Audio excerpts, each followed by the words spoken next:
안녕하세요. 뉴스반장입니다. 정치 천재 문재인 대통령의 신의 한 수는 계속되고 있었습니다. 매수 앞을 내다보는 문재인 대통령의 빅픽처. 다시금 정말 할 말을 잃게 만듭니다. 이제는 놀라움을 넘어 경이롭습니다. 윤석열 검찰총장 지명에 이어 이번엔 차기 법무부 장관 후보에 조국 민정수석을 내정한 것으로 알려져 관심이 집중되고 있는데요. 정말 아무도 생각하지 못했던 파격에 파격을 잇는 인사 행보였는데요. 정말 놀랍고 충격적입니다. 이 충격은 유쾌, 상쾌, 통쾌한 그런 충격이라고 할까요? 어차피 7월 초 청와대 개각은 예고돼 있었고요. 총리와 민정수석도 이번 개각에 교체가 거론되고 있다는 말들이 나오고 있었습니다. 그런데 개편으로 그 직을 마칠 것으로 예상됐던 조국 민정수석을 다시 법무부 장관으로 기용하는 파격 인사를 단행한 겁니다. 물론 아직까지 내정자이긴 합니다. 놀랍습니다. 이것도 문재인 대통령의 빅픽처에 원래 있었던 게 아닌가라고 저는 생각하는데요. 처음부터 주요 요직을 맡게 하면 부담도 되고 조직의 강한 반발이 우려되는 등 개혁이 원활치 않았을 겁니다. 문재인 정부 임기 2년을 넘기면서 본격적인 진용을 갖춰나가고 있는 셈인데요.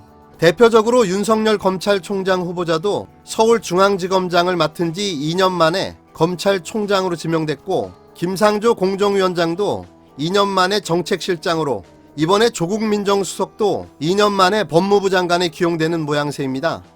그렇다면 여태 문재인 정부 2년은 워밍업이었다는 소리인가요? 물론 이것도 저의 개인적인 생각입니다. 혹자들은 사람이 그렇게 없냐, 회전문 인사다, 코드 인사다라는 이야기를 하는데요. 전 그렇게 생각하지 않습니다.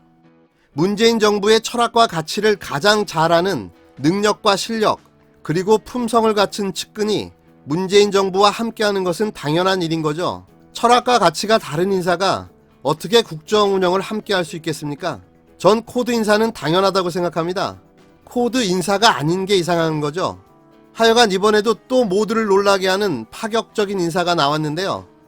윤석열과 조국의 기막힌 조합, 검찰개혁의 환상의 콜라보를 기대해봅니다.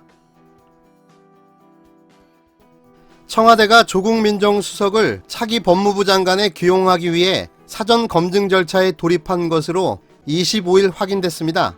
여권 및 사정당국 관계자들의 말을 종합하면 청와대는 조국 민정수석을 법무부 장관 후보자 가운데 한 명으로 두고 평판을 수집하는 등 검증 작업을 하고 있는 건데요. 한 사전당국 관계자는 조 수석 검증을 위해 다양한 정보를 수집하고 있다고 말했는데요. 여권의 한 관계자도 조 수석에 대해 장관 후보로 두고 공식 검증하는 것은 이번이 처음이다.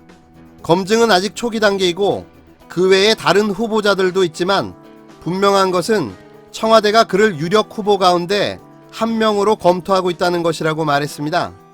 조 수석은 2017년 5월 문재인 정부 출범과 함께 민정수석에 임명돼 최장수 수석으로 일해왔습니다.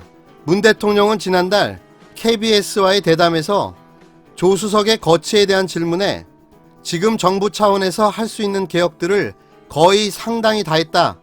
법제화 과정이 남아있는데 그 작업까지 성공적으로 마치길 바란다며 정치를 권유할 생각은 전혀 없고 그 여부는 전적으로 본인이 판단해야 할 문제라고 말했습니다. 조 수석은 내년 4월 총선 출마설엔 강하게 부인해왔는데요. 조 수석에 대한 문재인 대통령의 신임이 두텁다는 점에서 검증에서 결정적인 오류가 발견되지 않는다면 문재인 정부 2대 법무부 장관 후보자로 지명될 가능성이 높습니다. 다만 민정수석이 법무부 장관으로 곧바로 기용될 경우 돌려막기, 회전문 인사라는 논란을 피하기 어려워 보이는데요. 문재인 대통령은 지난 21일 임기가 1년가량 남은 김상조 공정위원장을 청와대 정책실장으로 임명한 바가 있습니다.